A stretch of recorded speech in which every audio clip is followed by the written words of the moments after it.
1935 Alabama. The family who impregnated the dead, rural cult's most macabre ritual. Deep in the shadowed hills of northern Alabama, where the ancient Appalachian wilderness seemed to make civilization retreat, there existed a valley that time had willingly forgotten. The year was 1935. And while the rest of America struggled through the Great Depression, the Blackwood family had created their own isolated world, untouched by the outside for nearly 7 decades. Our story begins on a crisp autumn morning when County Health Inspector Thomas Mitchell ventured into the area locals called Blackwood Hollow.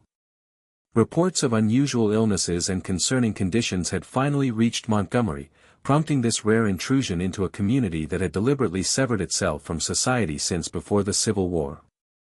The road disappeared about 3 miles back, Mitchell would later write in his official report. I followed what appeared to be a footpath until I encountered the first structures, crude cabins with no electricity or running water, despite the Tennessee Valley Authority's recent efforts in neighboring counties. What Mitchell discovered that day would eventually become one of the most disturbing documented cases of generational consanguinity in American history. The Blackwood family, approximately 64 individuals spanning 4 generations, had maintained a completely closed genetic lineage since 1868. It was then that Confederate veteran Isaiah Blackwood led his extended family into the hills to escape Reconstruction. The physical consequences were immediately apparent. Mitchell observed that nearly half the community members exhibited distinctive facial anomalies, severely recessed chins, unusually close-set eyes, and pronounced brow ridges. Check if you're already subscribed to this channel. Many adults stood barely 5 feet tall with disproportionately short limbs. But these visible traits were merely surface manifestations of a much deeper genetic catastrophe. Children as old as 12 unable to form coherent sentences, Mitchell noted, individuals with the cognitive development of toddlers. There were 3 separate cases of individuals born with extra digits that had been crudely removed. What truly distinguished the Blackwood case from other documented instances of isolated communities was their development of ritualistic practices surrounding reproduction. Through careful interviews with the more communicative family members, Mitchell began to uncover a system so aberrant that his initial reports were dismissed as fantasy by his superiors. The Blackwoods had developed their own insular belief system, a strange amalgamation of distorted Christianity, folk superstitions, and practices designed to rationalize their increasingly limited mating options. The community followed the leadership of Elijah Blackwood, Isaiah's grandson and the family patriarch, who enforced a strict hierarchy and controlled all aspects of family life. At the center of this belief system was what they called the returning, a practice that would eventually give the case its infamous name. When a young woman died before bearing children, the Blackwoods did not consider her reproductive capacity ended. In a ritual shrouded in secrecy, certain male family members were designated to reunite with recently deceased female relatives before burial, believing this would allow the deceased spirit to return through future offspring. This practice, combined with systematic arranged unions between first cousins, siblings, and occasionally parent and child, had created a closed genetic pool with catastrophic consequences. Medical examinations would later reveal that 83% of children born in the community after 1920 suffered from various genetic disorders, many fatal in early childhood. The discovery of the Blackwood community would eventually lead to one of Alabama's most complex legal and ethical challenges of the era, forcing authorities to confront questions about the limits of religious freedom, the state's responsibility toward isolated citizens, and the difficult balance between individual autonomy and protection from harm. Check if you're already subscribed to this channel. You won't want to miss our exclusive investigations into America's darkest family secrets that mainstream media refuses to cover. Hit subscribe now to join our community of truth seekers. Elijah Blackwood was 67 years old in 1935, though his hunched posture and clouded eyes suggested someone much older. As the health department investigation deepened, officials learned that Elijah had established an intricate system of rules governing every aspect of family life, particularly reproduction. County records indicated that Isaiah Blackwood had originally fled to the hills with his wife, 3 brothers, and their spouses, 11 children between them. This relatively small founding population had expanded to over 60 individuals within 3 generations, but with virtually no genetic diversity introduced. The patriarch's authority was absolute, explained Dr. Eleanor Whitfield, one of the few female physicians working with Alabama's Department of Public Health at the time. Family members described a complex hierarchy where Elijah determined who would be paired, when, and under what circumstances. The Blackwood family operated under a distorted interpretation of biblical passages, selectively citing Old Testament examples of familial marriages while developing elaborate justifications for their practices. Elijah maintained his authority through a combination of religious fear, isolation, and the family's genuine belief that the outside world was spiritually contaminated. Most disturbing was the discovery of the family's Book of Returns, a handwritten ledger documenting unions between the living and the deceased. This practice, which had apparently begun in the 1890s, was surrounded by elaborate ceremony. The deceased young women, typically those who had died from complications of childbirth, a tragically common occurrence in the community, were prepared by the eldest women of the family. The ritual was supposedly meant to preserve the spirit line and ensure the deceased's essence remained in the family bloodline. Check if you're already subscribed to this channel. The genetic consequences of such practices over multiple generations created a cascade of increasingly severe health conditions, Dr. Whitfield documented. We observed unusually high rates of heart defects, neurological abnormalities, and immune deficiencies. Of particular concern were the cognitive impairments present in approximately 70% of children under 16. The physical isolation of Blackwood Hollow had been reinforced by deliberate efforts to remain hidden. The few times outsiders had stumbled upon the community in previous decades, they were either threatened or misled about the nature of the family relationships. On rare occasions, when Blackwood men ventured into nearby towns for essential supplies, they spoke little and revealed nothing about their home life. One former shopkeeper from the nearest town, some 12 miles distant, recalled, "They'd come maybe twice a year, always the same 3 or 4 men, paid in old coins, sometimes Confederate notes that hadn't been valid for decades. Wouldn't talk except to ask for what they needed. Always seemed jumpy, like they expected trouble." This isolation had another devastating consequence. Without access to medical care, preventable conditions often became fatal. Women frequently died in childbirth. Children with treatable conditions perished from complications. Those with severe congenital abnormalities, increasingly common with each generation, rarely survived to adulthood. Perhaps most tragically, the community seemed unaware that their suffering was self-inflicted. They had developed elaborate supernatural explanations for the increasing health problems, believing them to be spiritual tests rather than the inevitable result of genetic collapse. They had no concept of genetics, Mitchell noted. When I attempted to explain why their children were suffering, they became hostile. Elijah accused me of bringing outside sickness into their community with my words. As investigators pieced together the family structure, they discovered that by the 1930s, every Blackwood was related to every other through multiple familial pathways. The average coefficient of relationship within the community was estimated to be higher than any previously documented case in medical literature, exceeding even the infamous Spanish Habsburg dynasty that collapsed under the weight of its own consanguinity. The situation raised profound questions. How should the state respond to such extreme isolation when it resulted in demonstrable harm? What rights did these children have to protection, education, and medical care?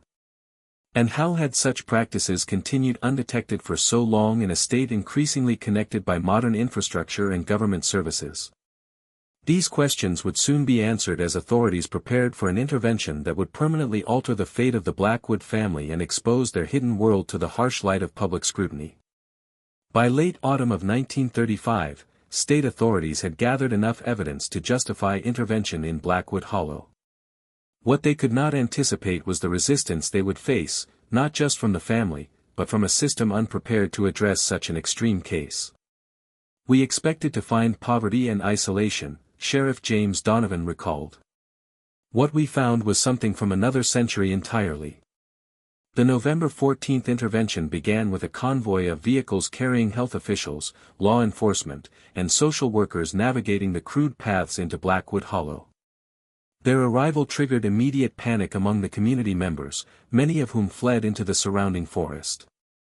Elijah Blackwood stood his ground on the porch of the main family cabin, a shotgun across his lap. Beside him sat his sister-wife Martha, herself visibly affected by generations of consanguinity with her characteristically small jaw and misaligned eyes. Their confrontation with authorities would later be described as a collision between two utterly different Americas. "This is Blackwood land," Elijah reportedly declared. "God gave us this place to keep our blood pure from the wickedness outside. You have no authority here." The physical condition of the children ultimately forced officials' hands. Among the 57 family members present that day, 17 were under 12 years old. Medical personnel on site identified 12 children requiring immediate medical attention, including a 9-year-old boy with an untreated bone infection and twin 5-year-old girls with severe hydrocephalus. The community's living conditions shocked even experienced social workers. The cabins lacked basic sanitation. Many children showed signs of malnutrition. A crude family cemetery contained 47 graves, most unmarked except for small stone cairns, many sized for infants and young children. Most disturbing was the discovery of a separate burial area reserved for what the family called the returning ones. These graves, exclusively female, were marked with distinctive symbols and maintained with unusual care. It was here that investigators found physical evidence supporting the accounts of post-mortem rituals, specific preparations of the graves that aligned with the descriptions in the family's book of returns. I need to pause this story for a moment. If you're feeling the same sense of disbelief and sorrow that I am while recounting this tragic history, type, "This bloodline should have ended," in the comments. Your words acknowledge the suffering these innocent children endured and help us remember the importance of protecting the vulnerable from such harmful practices. The children's removal from Blackwood Hollow triggered the case's transition from public health emergency to legal battleground. Elijah and 7 other adult male family members were taken into custody while the remaining adults and children were transported to facilities in Montgomery for medical evaluation and care. Medical examinations revealed the full extent of the genetic catastrophe. Dr. Raymond Phillips, who led the pediatric assessments, documented his findings. The prevalence of recessive genetic disorders is unlike anything in modern medical literature. We've identified cases of phenylketonuria, Tay-Sachs disease, and multiple rare metabolic disorders. All conditions that become exponentially more common with sustained consanguinity. The adult Blackwoods exhibited their own constellation of health issues. Hearing impairments affected nearly 60% of adults over 30. Early-onset dementia-like symptoms appeared common among those in their 40s. Fertility had declined precipitously in the youngest adult generation, nature's own defense against genetic collapse. The legal proceedings that followed set important precedents for state intervention in isolated religious communities.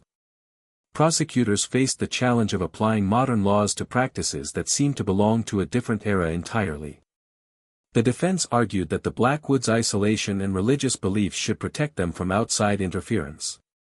Judge William Thornton, who presided over the case, wrote in his decision, "While this court respects religious freedom as fundamental to our nation, no belief system, however sincerely held, grants license to inflict demonstrable harm upon children. The evidence of physical and developmental injuries resulting directly from the systematic consanguinity practiced by the defendants is overwhelming and cannot be protected under claims of religious liberty."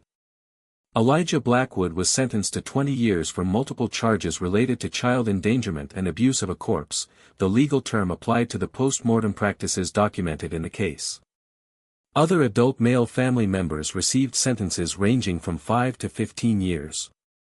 The women and children faced a different challenge, integration into a society they had been taught to fear. The younger children placed with foster families showed remarkable adaptability despite their developmental delays. Many of the older family members, however, struggled with the transition, their entire worldview shattered by exposure to modern America in the midst of the Great Depression.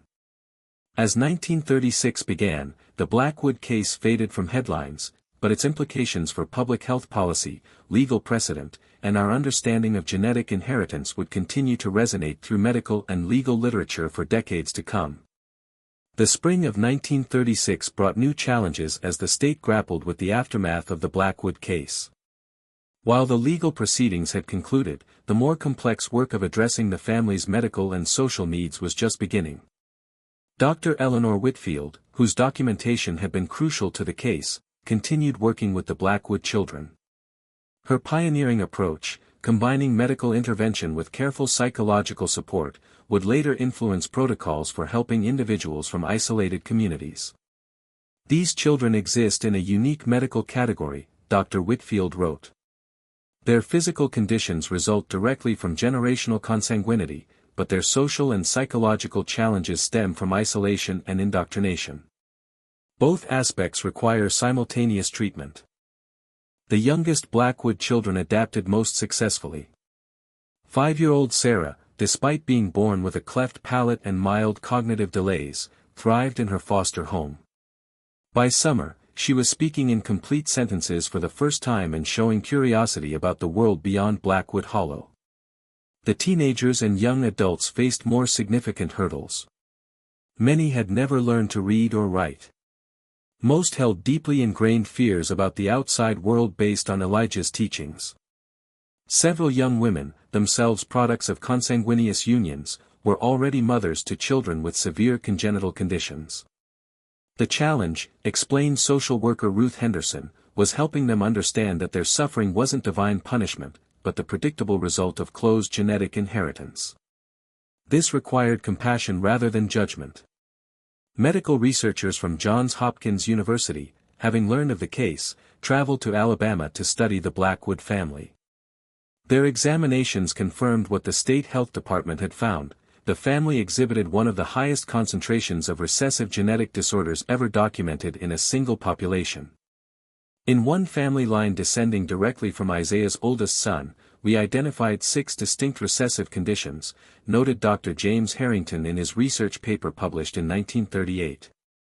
This represents a genetic collapse that typically takes many more generations to manifest. The intensification of consanguinity through the family's ritual practices accelerated this process dramatically. The Blackwood case ultimately contributed significantly to the growing field of genetic counseling.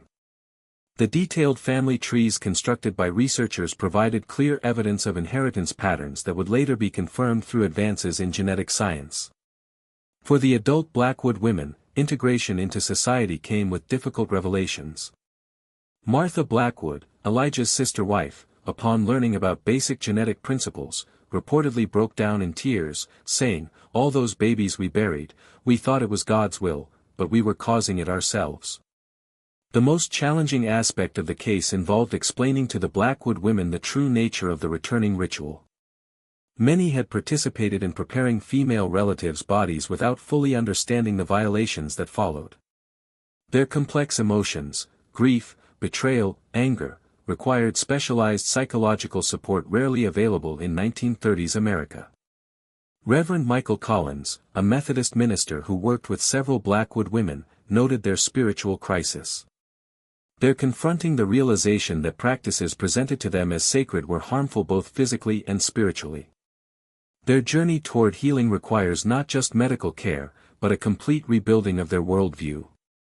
By late 1936, the Blackwood children had been placed in 17 different foster homes across Alabama. State officials made the controversial decision to separate siblings, hoping to break the cycle of familial interdependence and prevent any continuation of consanguineous relationships as they matured. The older generation's story was often tragic. Several elderly Blackwoods, unable to adapt to life outside their isolated community, passed away within months of the intervention. Others developed severe depression as they grappled with the revelation that their lifestyle had caused immeasurable suffering to their descendants. The genetic legacy of the Blackwood family would continue for generations. Even with consanguinity ended, the recessive genes had become fixed in many family lines. Children born to Blackwood women who later married outside the community still showed higher rates of genetic disorders, though less severe than previous generations. This case established important precedents that would influence how authorities approached isolated communities in the future. It demonstrated that religious freedom, while protected constitutionally, had limits when practices directly harmed children. It also highlighted the responsibility of public health systems to identify and intervene in isolated populations experiencing preventable suffering.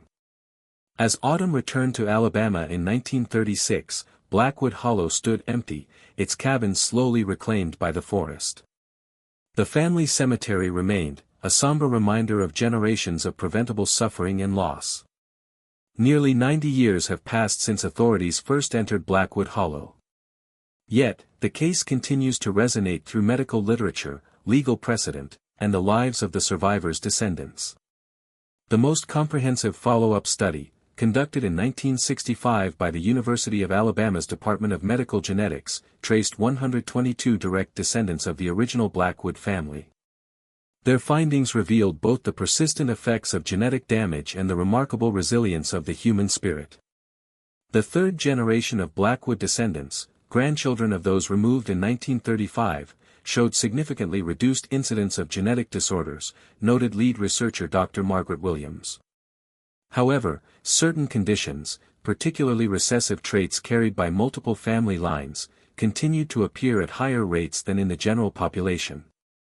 Sarah Blackwood Johnson, the 5-year-old girl who had adapted so well to her foster home, became one of the case's most remarkable success stories. Despite her early health challenges, she graduated high school, married, and became a nurse. Her understanding of her family's history inspired her to work specifically with children born with genetic disorders.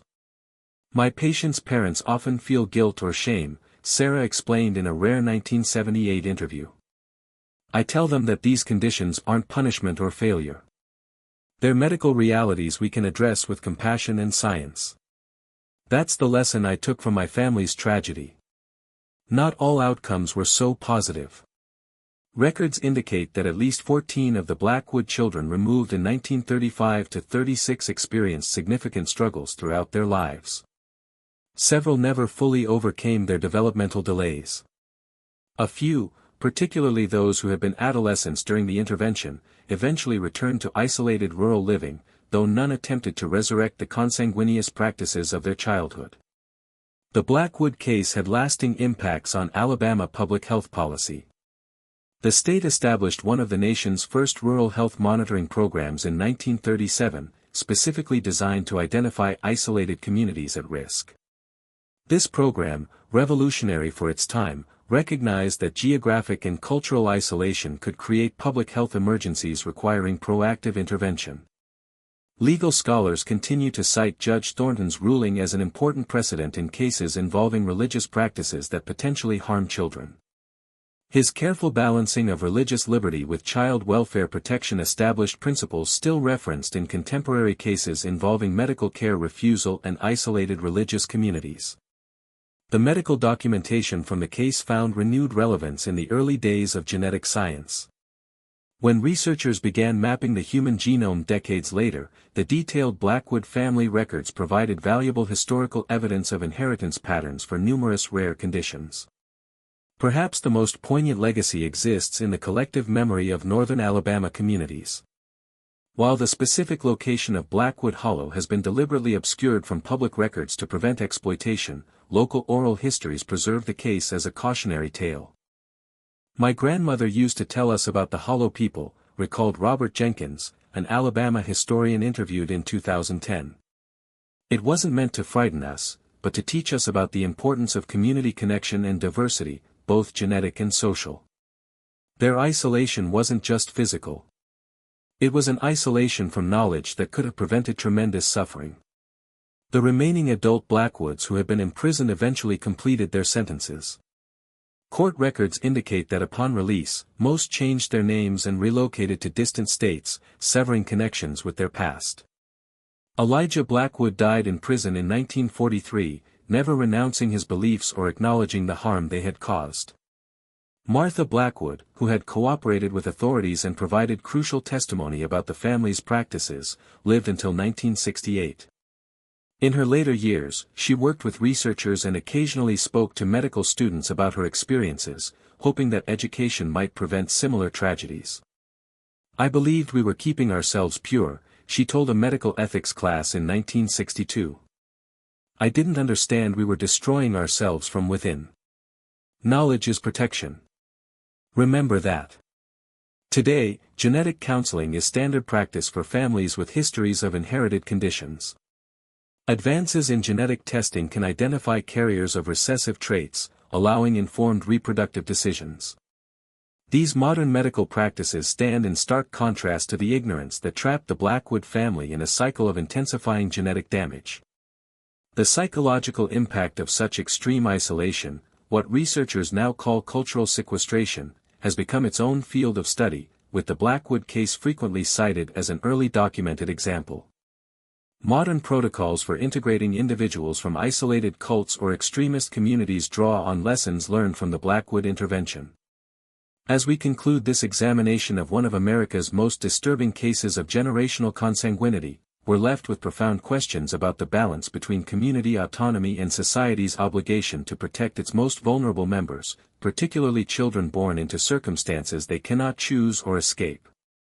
If you watched all the way through this dark chapter of American history, leave a comment saying, "I watched until the end, so I can get to know you and understand who truly appreciates the in-depth historical investigations on this channel."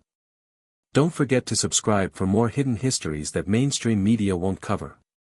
Like this video to help our important educational content reach others who appreciate these historical investigations, and share it with someone who values learning about the overlooked shadows of our past.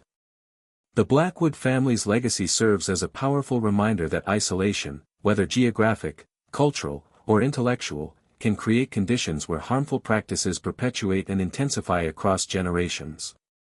Their story, though difficult to confront, offers vital insights into the importance of education, community connection, and the careful preservation of both individual freedom and collective responsibility for preventing suffering.